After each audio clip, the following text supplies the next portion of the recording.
Good day everyone. Quick test lang tayo sa unit na binili ni Sir J of Palumpon, Leyte. So, ang binili niya is brand new WE G17 Gen 3. And dalawang puff dyno green gas. So, bakit Gen 3 ang sikat? Bakit Gen 3 ang sikat? Kung akong tatanungin nyo, Gen 3 ang gagamitin ko sa production kasi dahil dito. Dahil dyan. So, napakaliit ng mag-catch button niya. So, hindi siya madaling mapindot or accidentally na mapindot during operation. So, unlike sa Gen 4, Gen 5, and 4th edition na makapal yung ganito niya. Enlarge yung mag-catch niya. So, kapag ginanyan mo kasi, yung iba napipindot. So,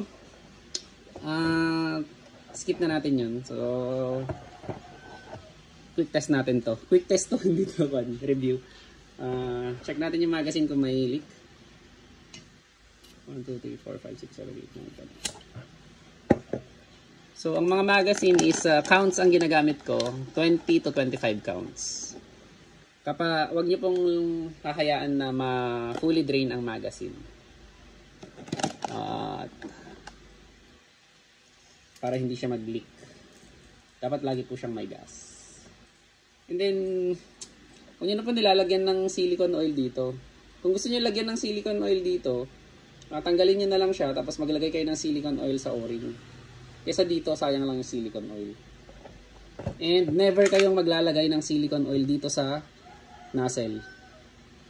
Marami dyan, bato-bato sa langit, tamaan, wag magalit. Naglalagay ng silicone dito sa nozzle. Silicone oil.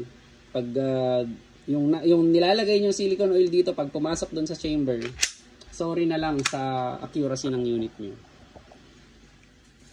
So, hindi niya malalagyan ng spin yung BBs ng mabuti. So, goodbye accuracy. WG17 Gen 3 for Sir J of Palumpon, Leyte. Firing. Okay. No BBs. Slide lock. Hammer down. Thank you very much, sir.